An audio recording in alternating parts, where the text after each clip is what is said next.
Welcome to the Hole in the Wall Business Podcast with Bill and James. I'm James Groves, and along with my business partner, Bill Dement, we want to share our journey as small business owners with you. As owners of Hole in the Wall drywall repair, we will attempt to peel back the curtain of owning a small business in the trade service industry and talk about the many adventures of owning a small business. Hey, Bill. Hey, James. How's it going? Outstanding. So, preview on today's guest. I met this gentleman years ago when he called Hole in the Wall to do a repair for them. Didn't know him. Talked to him briefly. I thought this is an interesting guy. Smart guy. I picked that up right away. And you know we like smart guys. Of course. And we went out, and I think we did several jobs for him, as I remember. And then I invited him to coffee one day, and we just sat down, talked for a little while. I don't know if he remembers that or not. Maybe he'll let us know that in a minute. But I just was always impressed with him. So I want to bring him on. I think you're going to enjoy the conversation with him. That's Justin Recca from Innovative Realty. He's a real estate broker, property manager, investor, and just an all-around good guy. Absolutely. Well, welcome, Justin. Thank you. Thank you for having me. Absolutely. So glad you're here today. We like guys like you because it inspires people who just think that that's too big for me to handle, right? And so I know your story. Obviously, you've been an investor for a long time, and you're in the residential and the commercial market, but you didn't start there, right? No. You started as just a normal person like everybody. And so that's the inspiration to see that you can start from a normal situation to grow into a very successful business that I would love to just kind of dig in a little bit about. So why don't you just tell us a little bit about yourself, kind of where you came from, and I want to kind of dig into Innovative Realty a little bit too. Sure. Thanks again for having me. I'm originally from New York. I moved down here to Southwest Florida, Cape Coral specifically, with the family. I was probably 11 or 12. I went to school at University of Florida, landed in Orlando following that, and I've been in Orlando ever since. And that was probably about 2000. And what was your major in at Florida? I majored in political science. So the idea was to go into law school and something in federal law enforcement. So I was a reserve police officer with the University of Florida PD while I was in school. When I graduated, came down here, I was working with the sheriff's office for about a year and a half. And then I got out of law enforcement altogether shortly thereafter. Just working midnights was getting tough, and met my wife, my girlfriend at the time, who's now my wife. And she wasn't very keen on it either. So time to find something else to do. Little rough nowadays too. So I'm sure she's glad you're not in law enforcement currently. Probably so. Yeah. Yeah.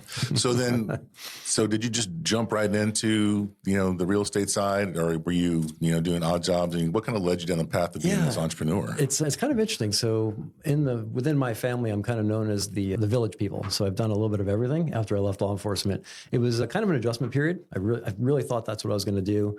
Thought I was going to go to law school also. I got in, decided not to go. And that, looking back, that was probably one of the best decisions I've ever made, because I don't think I would have enjoyed that. So when I left the sheriff's office, I actually was talking to my dad, and I was like, what do I do from here? And he's like, well, I would recommend you go out and just get general sales experience, general business experience. And I learned a lot from him growing up. He was probably the main resource for what I'm doing now. Probably any success I've had, I probably would attribute, much of that to him. And he was in the drywall field, wasn't he? Yeah, he was just a general business guy. So he started off in education. He was a principal, a superintendent. He got out of education, much like I got out of law enforcement. Started an auto supply in Southwest Florida that he grew and eventually sold off to CarQuest, I believe it was. And then from there, he would just buy businesses that were depressed, much like I would buy depressed real estate now, get them going, get them performing. And then he would sell them off and find something else. So he had a bunch of different things, and that's how he landed on the drywall company. Okay. It was a company based out of Eustis called Spray Connection, and bought that with a partner, grew it up, and here we are. Yeah. We actually use them for servicing our equipment now, don't we? Yep. They moved to Akoi. Yes. Yeah. So good guys. Yeah. And he had that. I think he sold that maybe 15, somewhere in there. Yeah. But growing up in the auto supply, I worked there as a kid. Probably 7, 8. I checked in orders. I cleaned. That's interesting. He had a retail section, and then a big warehouse full of parts. And so he mainly sold wholesale to garages and dealerships and things like that. Yeah. And so I just learned. We worked on cars. We restored cars. First car we ever did was a '64 GTO. He had Corvettes. I'm a big Corvette guy now because of that, I think. And so I just learned how to do everything. Everything automotive. fixing stuff around the house. It's just a skill that I don't think, unfortunately, a lot of people have nowadays. Yeah. It's just a different time back then. You just worked on all of your own stuff back then. It was unheard of to, call in somebody if you could do it yourself. Yeah, we talk a lot about that now, which is why, home service businesses are doing so well, because the skills that you're mentioning, people just don't have anymore. And the saying is, the way they fix everything is to make a phone call and write a check. You have to have a big checkbook for that, though. You just hire some, but people will, or they'll put it on the credit card. Yeah. Yeah. Well, Bill always tells a story about, his dad wanted to paint his house. He would just go down to Sears and buy some paint and do it. Yep. And some people just either don't have the skill or they want to learn or they don't have the time. A lot of the younger generation, some of the people who are younger than me, they value time and moments in their life more than they value saving $1. Yeah. And so it's easy for them to kind of say, I really don't want to work on that today. And frankly, someone does a drywall repair, it's 2 or 3 trips to Home Depot, it's scratching your head, it's, cussing at the cat, you're just trying to make it work. When you can hire a professional to come in, just take care of it. It's done right the first time. Yeah. And that's an art. So that's a unique trade too. That's an art. That takes a lot of time and experience to get good at that. But it's true. But the skill set's still there for people. But whether they want to do it or not is the key factor. Yeah. So, which is kind of, I'm curious, what got you into this current role? Were you an agent with somebody else, or did you start off as your own broker? Yeah. So interestingly, when I left the sheriff's office, I got a job, with a company called RHD, just in general sales. They had it was probably a month and a half, 2-month long training in Manhattan, just on general sales skills and such. And a great experience. So I started off there, and I was sort of purposefully choosing industries like that where I could get various experience in. And then I guess it was probably 2002 or so, some friends of ours and I decided we should start buying real estate. So they didn't know anything about it. Started reading a lot about it. And it's one thing I guess is a superpower of mine is I'm a voracious reader and a lifelong learner. My wife and children find it incredibly annoying, but it is what it is. If I'm doing something, I'm learning. I don't do anything for fun. I don't read for fun. I'm learning if I'm doing something. And so when we started out, I figured I'm just going to learn everything I can about it. And eventually you just got to pull the trigger and give it a shot. And hopefully, you've learned enough to mitigate some of the downside and so forth. And there's no better way to learn something than just start doing it, especially when you have money on the line also. So, so we started motivating. Yes. We started buying properties. And together, like I said, I had a partner, and we were buying probably 10, 15, 20 a year. And some of them we would, fix and flip. Some of them we kept. We were doing all your creative stuff that, most of the real estate agents nowadays will tell you is illegal, but it's not, buying subject to and lease options and all these different things. And that was fascinating to learn. And then my partners ended up moving to Phoenix. And so we sold off a good amount of the portfolio right before 2008. So that was fortuitous. But it really wouldn't have mattered anyway. We still had quite a few. And just the way we were buying them, even with the downturn, we were still doing good. And we always had numerous exit strategies, whether we had to sell it, rent it, whatever it might be. So that's kind of how we got into the real estate side of it. And then as a consequence of that, a lot of the other investors we knew were always talking about, we can't find a decent management company. And so I was like, well, we're managing ours. And we felt like we were doing it pretty well. I wouldn't say it was nearly what Innovative is nowadays, but this was quite a long time ago too. Everything's changed. And so we decided, hey, we should start doing this third party and handle ours and then also handle some others. So that's kind of how Innovative Realty was born. So one of the things that stood out in my mind when I first met you was how many properties you were managing with just a handful of people, and that you were using technology to really fill in the gaps. Talk a little bit about how you got into that. Yeah, in management, I would say when you first start off, you could probably get 50 to 75, maybe 100 units individually. At the time, it was myself and my wife, and we were probably around that 100 number. And then after a while, there's just too many moving parts to keep up with it. So at that point, you have to start hiring people in or bringing in software to to augment and supplement that. And this is probably 2007, 8. It is wildly amazing how the technology has increased just from that time. And look back at it was hard to imagine we even managed anything with the software we had at hand at the time. But yeah, we've always been early adopters of software. So everything from management software. When I got into it, we were using a software called Tenant Pro, and there was 2 big ones. But a lot of the other companies that I knew, even here locally, were just doing kind of a spreadsheet, real old fashioned. So the software was the next iteration of that. And then the stuff that we have now is just light years beyond even that.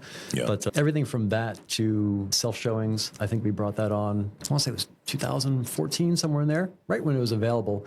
And much of the stuff that we bring on, we're constantly looking for ways to do everything better, faster, more efficiently, not only for internal operations, but also for the owners. Yeah.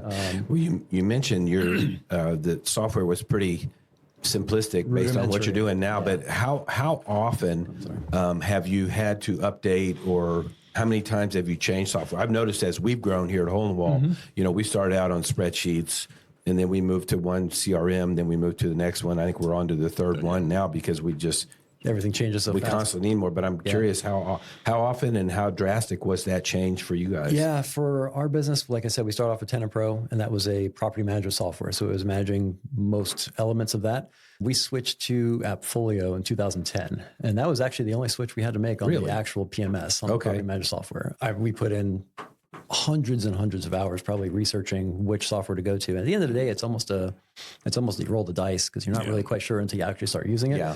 Fortunately, the software we chose was, kind of the 800-pound gorilla, and it still is. And it's been fantastic. Excellent. So it's been, scales right along with us seamlessly. All right. So let me just dig in, software nerd here a little bit. So some of the things, obviously, is going to keep track of all your, all the doors that you're managing, maintenance schedules. Does it help you as far as like rent prices and stuff like that too? Yeah, that has a component of that, but there's still quite a bit of manual search on that. So still getting on, MLS and Zillow and just pulling up actual comps. But it does have that feature. But it's one of those things. It's similar to what Zillow would be. If you were going to sell or rent your house, it's a good kind of ballpark. Yeah. But you're still going to want to hone in on that a little further manually. What are some other things that it does that benefit you as you grew? They added on services. Yeah, just technology in general, how it's gone. It's gotten a lot more efficient, a lot more intuitive for people to start using. And then AppFolio is one of those companies where they're really, really an interesting company. They're constantly iterating and making things better. So everything from, back in the day, we would get hundreds and hundreds of paper checks and have to enter them in manually and then run them through the check scanner and make a deposit. It was time consuming. Nowadays, with online payments, I'd say probably 97% of our residents pay online. So when they make that payment, it runs right through all the ledgers in AppFolio seamlessly. Terrific. So there's nothing to do. It just goes right there.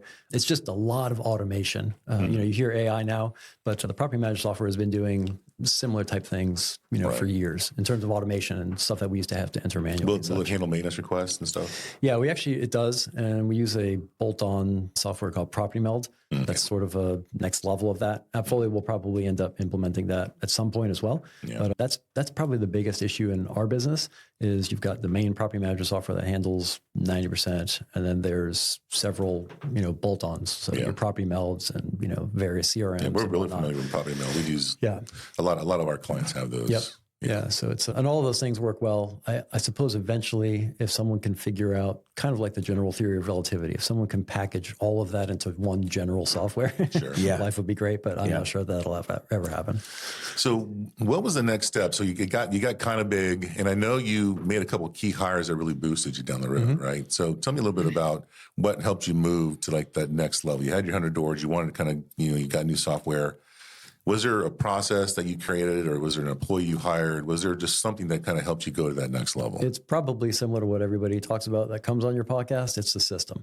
So when I look back, it's kind of laughable now, but I remember when we were first started, I was doing everything. So I was showing, I was running applications, and I remember probably after the 6th or 7th application of running them, I'm like, man, I need to put this thing on a piece of paper instead of having to remember all the different steps. And that's about that 100 doors, and you're like, man, this is actually a business now. We need to formalize all of these things. So that's when your manuals come out and your systems and your processes on this is exactly how you do this, your screenshots of, AppFolio and what you need to do that. And then when we made our first, she wasn't the first hire, but probably our first key hire, her name is Katie. She's been with us for 14 years. She's just a fantastic person and great business person also. And we just work swimmingly together. We come up with ideas. She's kind of the implementer of that, and she does a great job. She's far better than me in that sense, far better. So we really are a good team. And without her, I don't think we would have gotten to where we are. Yeah. And then everybody else that's come on since, you have some that are good, some that are not so good, but we've got a great team now. And you hear that, folks? It's important to hire the right people because you find the right people, and then they could just boost everything. Yeah, it's just magic once you figure that out. But it's hard. It's very difficult. Life gets in the way sometimes. It's difficult. So yeah, I think the systems are probably the biggest thing when you're just getting going. Once you start really generating those, and then I always joke around with Katie about it. It's sort of the positive of being in business and also the negative. So you never can just sit by and rest on your laurels, right? We're constantly fixing things, constantly improving things. It's just a big circle. You start here, you fix this, you make this better, you move to the next thing, and then 6 months down the road, you're right back where you started, and you're working, reworking all that. So it's just and it's also it's fun. But at some point, sometimes it's just like, oh, we're there again. You grew to the next level, and now that didn't work. Now you've got to adjust the system. Yeah, so it's. Yep, but it's a lot of fun. Did you know that there are over 140 million homes in the U.S.? 97% of them have walls and ceilings that are built using drywall. The drywall repair industry is simply enormous, valued at over $13 billion a year. We're hole-in-the-wall drywall repair, and for years we have been perfecting the art of repairing drywall, developing and refining our systems, and strengthening our brand. Our business model is simple, scalable, and easy to learn. We believe it's a real game changer. We are successful drywall repair pros who decided to take our repair business to a higher level, growing both our franchise training and support to industry-leading standards. You'll benefit from our vast experience helping your franchise hit the ground running and achieve success quickly. We'll give you access to our marketing team that has created strategic programs designed to get your phone ringing and booking new business fast. Join a fast-growing leader in an exciting dynamic segment of the home service industry by franchising with hole-in-the-wall drywall repair. Start building your own business and securing your own financial future today. What are some of the challenges that you have faced that you've had to develop a system to kind of work through? It could be tenant side. The main thing that jumps out that used to take a lot of time is probably the showings. Back in the day, you want to come and look at a house that was for rent. You'd call the office or email, and you'd talk to the leasing agent, and then you guys would have to coordinate your schedules, and it was just a lot of back and forth. And then a great percentage of the time, the person would never show up anyway. So it's just a lot of wasted time, a lot of driving, a lot of time that you're spent unproductively, commuting around town and so forth, especially with the traffic. So when self-showings came out as a possibility, we picked that up pretty quick. So we're usually pretty early adopters of that sort of thing. And we're always out, in the market looking around for what's coming and what might be coming down the line. So take a brief moment, just describe how that would work. The self-showings? Yes. So like I said previously to that, it was an actual person from our office who would go and show you. You'd meet at the house, they'd tour you through it. If you liked it, they'd hand you an application and you'd go. And that was back actually when paper applications were a thing also. Now that's all online. So when self-showings came out, what we do typically is we pilot all of those things. Anything new that we're bringing on, we pilot on my properties.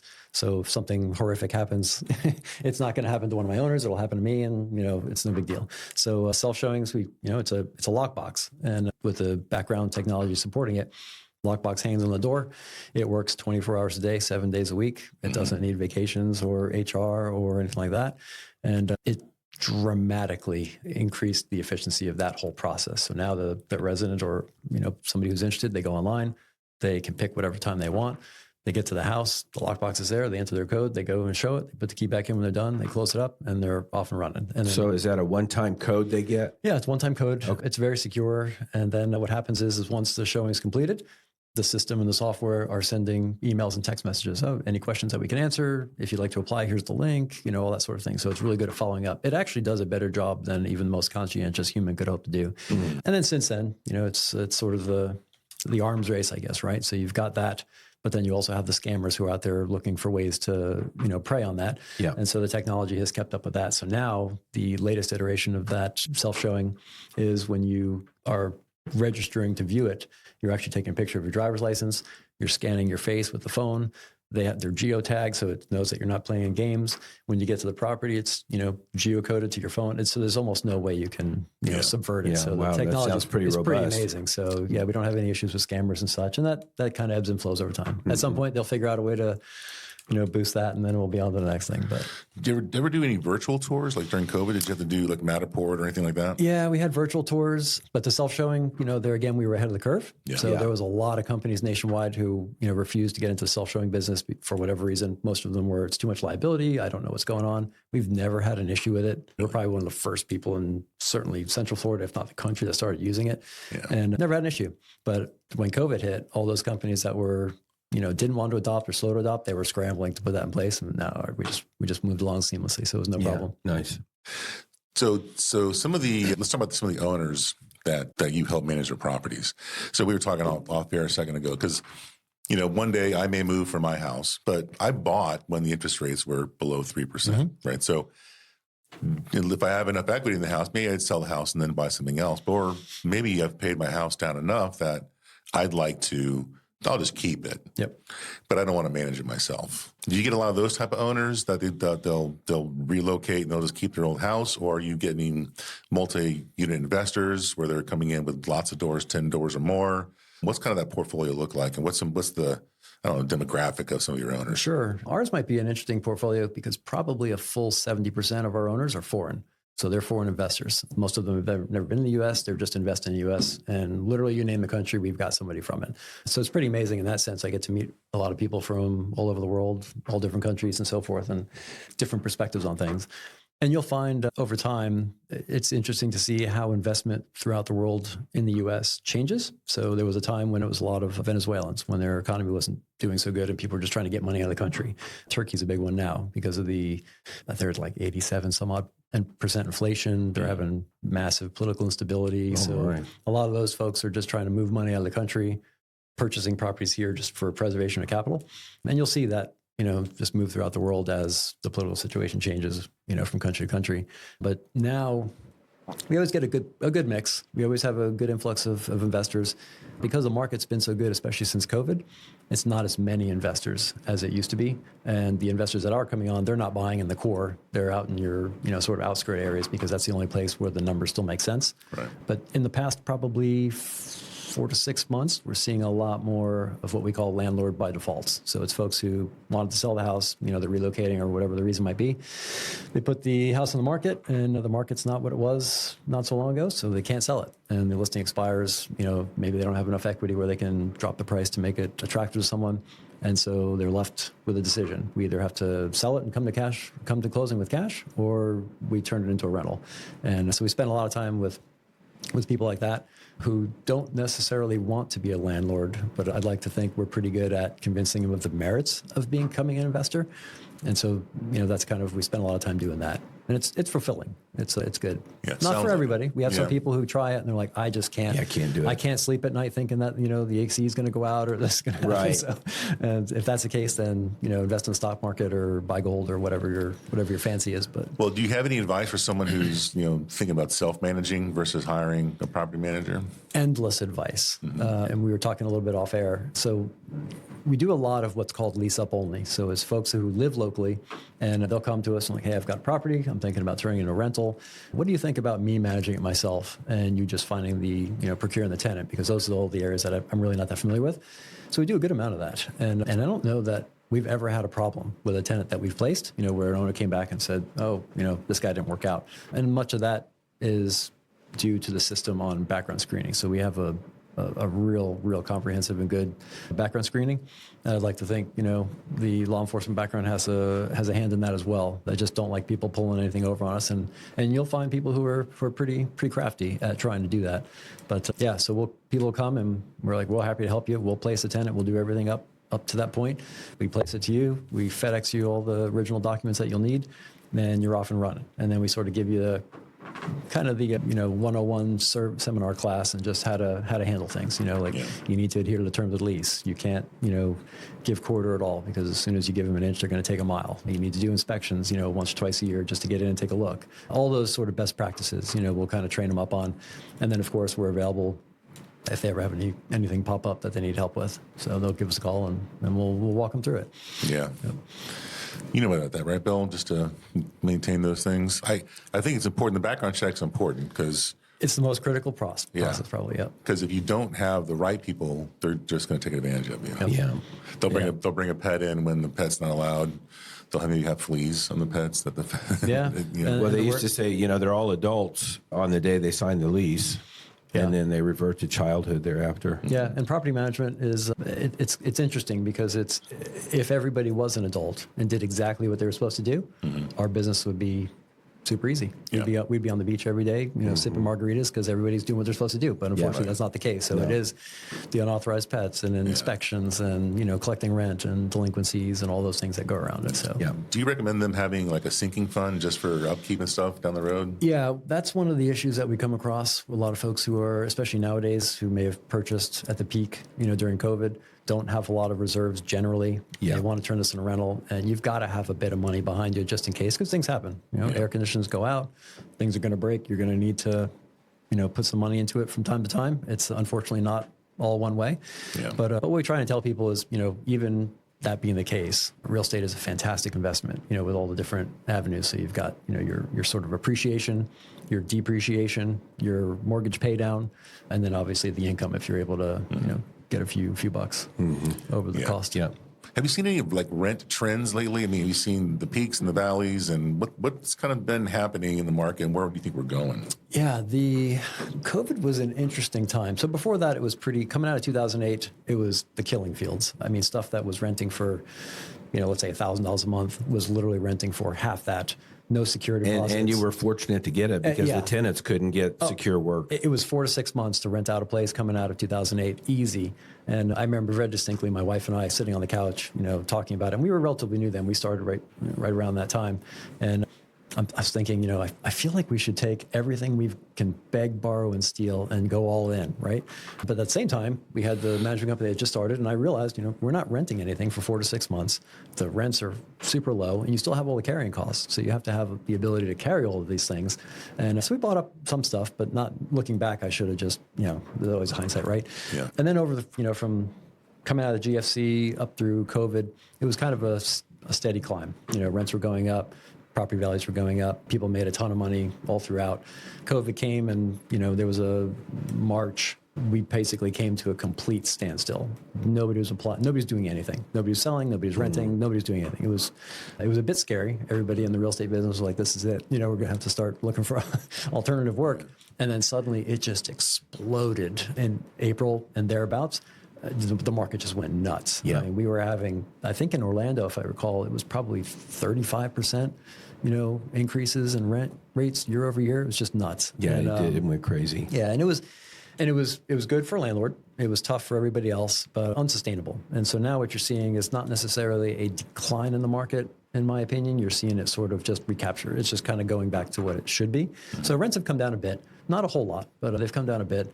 Well, they need to come down a little bit because people can't afford it. Yeah, it's an affordability thing. Yeah. It's crazy. And that's what happens. So, you work at Disney, you can't afford a $2,800 a month rent payment. Yeah, and that's what it is. All of real estate investing is affordability. So if you figure you have a big apartment complex, what's your demographic and so forth. If they can't afford it, it doesn't matter what you're asking. You're just not going to fill the property. So I think probably, I don't know. This is a strange economic environment. My sense is we'll probably be fairly static. I don't necessarily think rents are going to come down any further, maybe a bit. We've seen rents come down a bit. We've seen time in the market increase a little bit, but all in all, it's not terrible. It's just, a lot of the owners' perception is that it's terrible because they bought, during COVID. And that's no longer going up 30% a year. It's not the rocket ship to the moon like it was. But this is more of a normal type market. You're looking at 2 to 4 weeks to rent a property, sometimes longer depending on the area. But rents are pretty stable now, I think. And I think, going forward, we're going to see probably, I'm not an economist, but probably see increased inflation. So that's going to have an effect on the real estate market. The government's doing all sorts of things. So how often are those, at a minimum, creating uncertainty? So I think we're all in a wait and see type. So how often are those owners just saying, I'm done, just selling? Most of them are longer term. So our average is probably close to 10 years that an owner's keeping their property. Generally, the only time they're selling is when they need the money. Like I said, a lot of ours are foreign, so they want to buy a new house or they're buying a vacation house, something like that. So they'll cash out and move over there. We've had quite a number who've sold and traded up, sold a single family house and got into a duplex or something like that. So that's always exciting. But yeah, you're always going to have a certain percentage of owners who are selling, for whatever reason. And can your company can help them with all those transactions? Yeah, we do sales also. So if I'm from somewhere else, I say, you know what, Justin, I got $200,000, hook me up. Mm-hmm. You can help them buy We can property. help them. We can help them source a property, manage it, and then when it comes time to dispose of it, we can help them with that too. Very cool. So Innovative, what's the future look like for you guys? Are you guys going to try to blow this out of the water? Or are you just happy where you are? I mean, how many doors are you managing now? Yeah, we're a little over 600 units now, and probably a couple 100,000 square feet of commercial. The commercial's actually been fun. So I think the next step, I think we're going to expand the commercial side. Mm-hmm. Probably bring on a full-time commercial broker and have them kind of take the reins on that. Right now, I do predominantly that along with Katie, and I enjoy it. So that aspect's a lot of fun. You see more commercial available now that people are working remote? I think the office sector is probably a little soft. Yeah, but. Yeah, most of the stuff that we have is, I guess we do have some small office, and we have a lot of warehouse. Warehouse and small office. But seems to be a lot of warehousing being built around Orlando, particularly around us here. I could probably point to half a dozen. Yeah, out in Apopka, there's millions and millions of square feet of, large sort of institutional warehouse type things coming up. Yeah. Interesting. Yeah. I got to tell you, if I had to do it all over again, I would have scraped every dollar I had to put into buildings like we're in now, or some smaller warehouse space, because it's just so key. Because we probably could go buy something, but we don't want to, because I don't have to worry about maintenance and being cash poor. But warehousing, and really small business warehousing, is key, because we are in these 1,100 square foot, small office with a warehouse space. I think that market, what you're in now, and smaller warehousing, maybe up to 3,000 square feet, 5,000 square feet or so, and also your small office, maybe 500 to 3,000 square foot suites. You're always going to have a market for that, because that's always your new startups and your smaller business that are going to be there. I think it gets a little bit dicey in the office market when you get into the large, 40,000 square foot buildings, like downtown New York or Manhattan, high rises downtown. Those guys are maybe having a little bit of trouble, but there's always going to be market for small. There's a lot of small businesses, and they always need space. So and it's hard to find, warehouses like this here. Yeah. So. Yeah. Well, very cool. So I know that you have a few other endeavors, obviously with so many doors. How do you take care of the maintenance of those properties when you're doing your flips, or when you've got someone's toilet overflowed? I mean, how are you handling that process? Yeah, maintenance is probably one of the core aspects of property management. It doesn't matter, even if you're buying all new construction, you're going to have maintenance. It's just, there's always something breaking. Think about all those things at your house, just day to day that just break. Oh, I don't need to think of my wife will remind me. So you have legal pads full of them like I do? Yes. Yeah. So there's always something breaking, and it could be minor things. It could be, roof leaks. There's always something. And so the maintenance is key, and we focus a lot on that. So we've got 2 folks who all they do on the Innovative side is they're dedicated to maintenance, processing, sending out work orders to vendors and so forth. And then I think where we've done well with the maintenance side is we brought that in-house back in 2015 or so, started kind of a separate company, and that's all they focus on is our portfolio. So they're doing all the unit turns, a lot of the general maintenance and so forth. And we still have to sub some of it out because they can't handle everything. Sure. And then anything that requires specialized licensing, HVAC, roofing, plumbing, repipes, we're not, no general guys doing that. So we sub those out to properly licensed people. Yeah. But the maintenance is key. And it's very difficult. Very difficult to keep going. You got to find companies that are be able to do it at a good price, along with good service, pleasant, all those sorts. Yeah. So, well, and then one of the other things is that if you have to go into someone's house in Florida, you got to give them that 24-hour notice. Yes. So organizing all that. They're coordinating everything like that. So a lot of moving parts, but it's good. Mm-hmm. Very cool. So obviously, the business is always evolving. You've got to worry about the market shifting. You got to worry about interest rates. You got to worry about those things. But is there a through line through your entire business that you just kind of maybe a motto you live by, or some processes that are they're non-negotiables? Is there like a through line through the entire thing that how it helps you weather the ups and downs of the market? If I could, off the top of my head, if I could think of one thing, it's probably communication. We've pretty much built the business on that. So it's, owner reaches out. We have metrics in the office that we track, how quick phones are answered, our sort of in-office goal is, I guess, we respond same day, no more than 24 hours. But generally, 90% of everything that comes in is going to be same day if it's an email, text, or whatnot. And then we answer the phones right away. And it's amazing that really any business, in my experience anyway, you could build just about any business you want just by answering the phone and answering emails. It's really that simple. We concur. Yeah, it's really that simple. Yeah. Listen, especially nowadays. Treat people like you want to be treated. I don't want to wait 48 hours for a call back. Yep. I'm either trying to get something taken care of, or I want to rent a property, or I need to get a hold of someone who's managing my property. It just makes sense. Yeah. So I would say if I had to pick that, it's probably communication, and then just we're always trying to improve the systems and the product. Yeah. So, it's exhausting, isn't it? It really is, but it's kind of fun at the same time. No, but it is rewarding. It is fun. It is fun. It's true. Justin, thank you for being here today. I appreciate Outstanding information. I love the world of property manager and management and investing. And so thank you for being here. We hope to have you back. I know you got your own maintenance crews, but don't forget about Hole in the Wall. We're here for you. And so let my audience know, what's the best way if they want to learn more about property management, maybe they want to get into investing and they don't know how to get started. What's the best way to get a hold of your team? Well, give us a call at the office. The phone number is 407-772-5555, or you're welcome to reach out to me by email. And I'm always willing to talk about real estate. My wife will tell you I'll spend any amount of time teaching somebody. And mine's easy. Justin at innovativerealtyfl.com. Excellent. Innovative Realty. Well, again, thank you very much, Justin, for being here. Yeah, thanks for coming. Yeah, awesome for coming today. Appreciate it. Thank you, everyone, for listening. We'd like to thank you for listening to the Hole in the Wall Business Podcast with Bill and James. We'd love for you to join our Facebook group and keep the conversation going. If you'd like to learn more about us and our business, check us out at holeinthewall.com. If you'd like to learn more about how to start a Hole in the Wall franchise, go to holeinthewallfranchising.com.